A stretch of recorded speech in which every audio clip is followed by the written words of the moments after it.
ऐसी शख्सियत मौजूद है जो इस एरिया की कॉर्पोरेटर भी है, इस एरिया के क्या इसके बाजू के भी वो कॉर्पोरेटर है।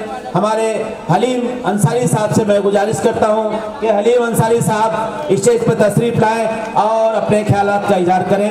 हलीम अंसारी हमारे और आपके बीच हमारे हलीम अंसारी साहब।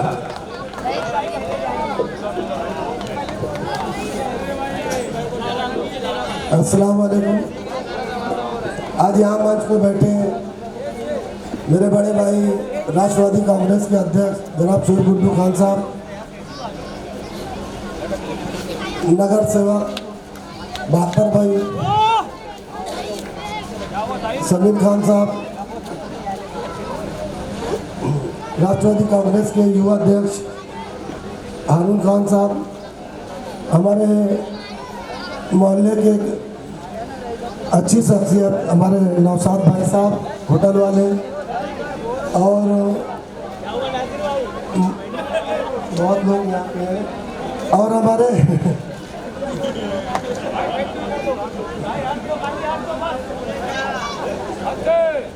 मंच पे बैठे हुए सभी लोग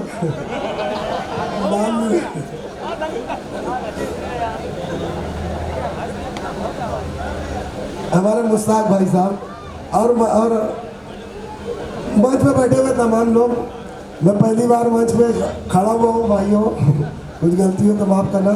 मेरा आप लोगों से एक अपील है कि 20 तारीख को महाविकास अघाड़ी के गठबंधन के समाजवादी के कैंडिडेट जनाब कासम शेख साहब, रईस कासम शेख साहब को आप लोग 20 तारीख को साइकिल निशानी पर मुहर लगाकर कामयाब करें, और उनका जो मशीन के ऊपर जो निशानी है, मशीन के ऊपर जो नंबर है वो 5 नंबर है।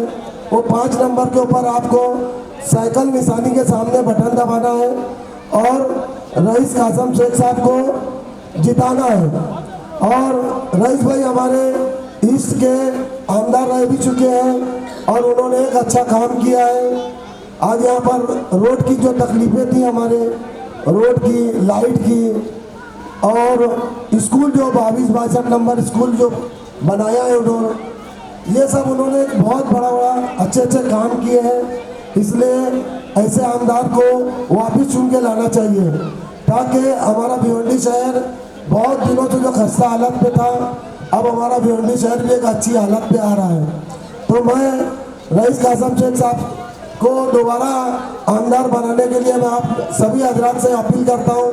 मैं अपने वार्ड वाले किधोई नगर के तमाम लोगों से अपील करता हूँ कि वो सुबह में 20 तारीख को सुबह उठ के और पहले एकदम जाके लाइन लगा के साइकिल निशानी के सामने हमें वोट देना है और रईस साहब को जो है वापस आमदार बना के जिता के लाना है। इसी के साथ मैं 2 लफ्ज बोल के खत्म करता हूँ।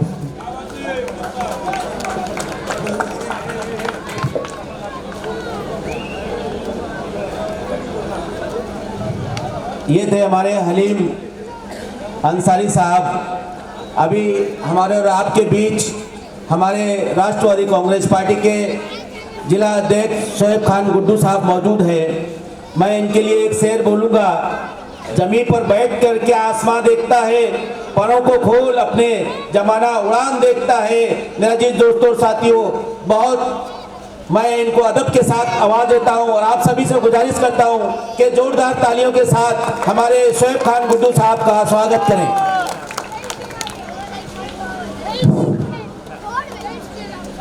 आज इस मंच पे बैठे हुए यहाँ के हमारे कॉर्पोरेटर, मेरे भाई, मेरे अजीज दोस्त और आप सबके चहीते हलीम अंसारी साहब, इस वार्ड के हमारे दूसरे नगर सेवक हैं राष्ट्रवादी के, और जो हमारे बहुत ही करीबी दोस्तों में से हैं बहत्तर भाई, और यहाँ पर हमारे ईस्ट विधानसभा के अध्यक्ष राष्ट्रवादी पार्टी के जो हैं मुमताज़ अंसारी साहब, हैदर भाई, वसीम भाई, सुखी देवी जी, यास्मीन आपा, मेरे दोस्त माइनॉरिटी के ऑल इंडिया के सेक्रेटरी हैं जो हमारे आरिफ भाई, और मुश्ताक भाई, नौशाद भाई और शेरू भाई जो मेरे बहुत करीबी दोस्तों में से हैं, हारून खान, इरफान भाई, रमज़ान भाई लुकमान भाई और सोनू मकसूद भाई, जो बहुत ही खास ये मेरे वालिद साहब के दोस्तों में से हैं, समझे। और यहाँ पे भाई मैंने भी अगर किसी का नाम अगर नहीं लिया हो तो माजरत चाहता हूँ। यहाँ पे बैठे हुए मेरे बुजुर्गों, दोस्तों और साथियों, अस्सलाम वालेकुम। मैं आपको एक चीज़ बताता चलूँ, ये विधानसभा से इलेक्शन लड़ने की मेरी भी तैयारी थी, आप लोगों को जो मैं समझता हूँ मालूमात होगी, लेकिन टिकट ना मिलने की वजह से मुझे बहुत से लोगों ने बोला यहाँ पे इलेक्शन लड़ो। लेकिन मुझे एक चीज़ समझ में ये आई, यहाँ मेरे लड़ने से कहीं ना कहीं रईस भाई का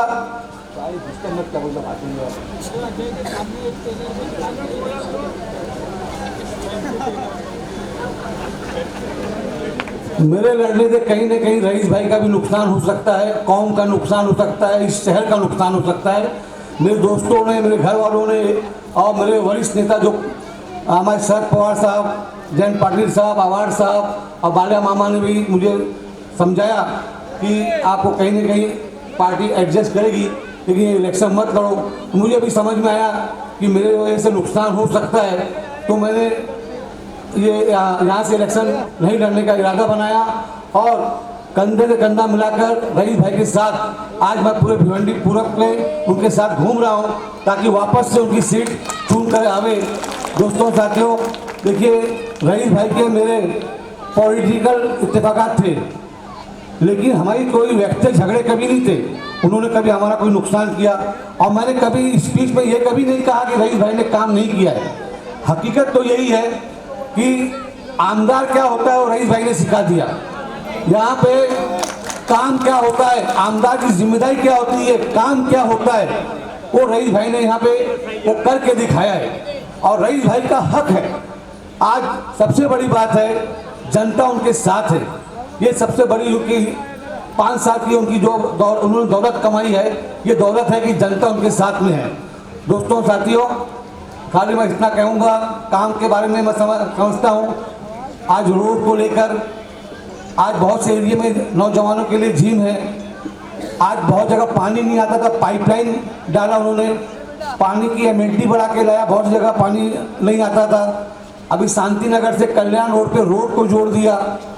इसी तरीके से अभी यहाँ पे किदवाई नगर में और ये तालाब पे कुछ एरिया में पानी की तकलीफें अभी भी है कि हलीम भाई और बादशाह भाई के जरिए मुझे मालूम पड़ता रहता है और उसके लिए हम लोग कोशिश भी कर रहे हैं। लेकिन इंशाअल्लाह ये मैं आपको विश्वास दिलाता हूँ, रईस भाई चुन के अब आएंगे तो रईस भाई के जरिए ये हमारे दोनों नगर सेवक मिलकर यहाँ जो समस्या इस एरिया की बची हुई है ये पूरा करने की कोशिश करेंगे।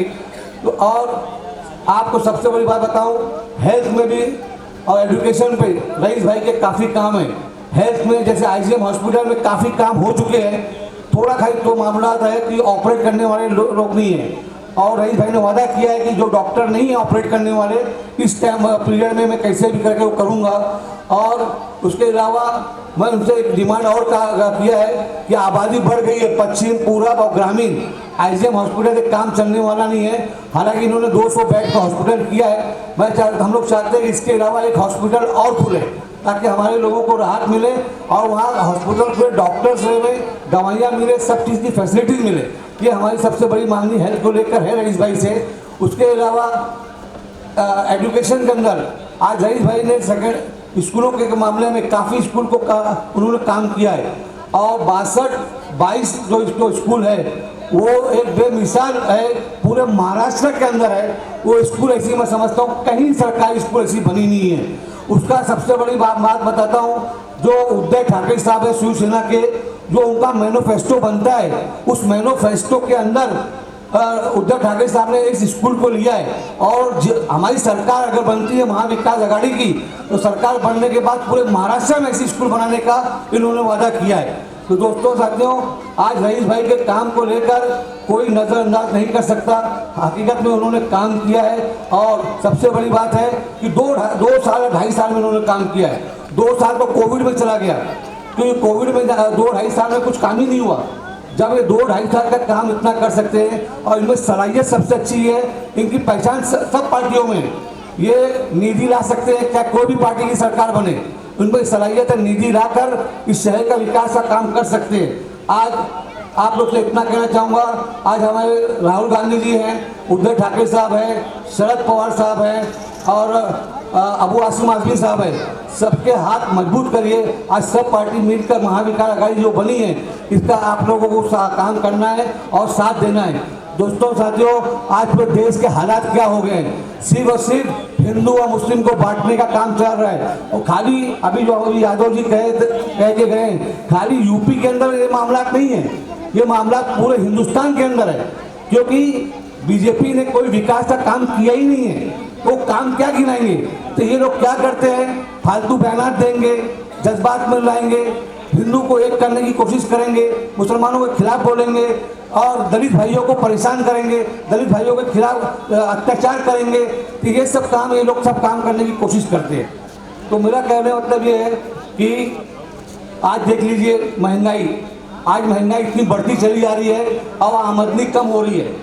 आज लोगों के पास पैसे नहीं है कि अगर कोई बीमार पड़ जाए तो दवाइयाँ ले लेवे, कोई ईद त्यौहार पर कपड़ा खरीद लेवे। आज सोचना पड़ता है कि खर्च कैसे किस तरीके से किया जाए। तो मेरा बोलने का मतलब ये है, आमदनी कम हो गई है। आज व्यापार, चाहे छोटा व्यापार हो या बड़ा व्यापार हो, पूरा व्यापार जहाँ जहाँ माइनॉरिटी के लोग हैं वहाँ पे भाजपा खत्म कर रही है।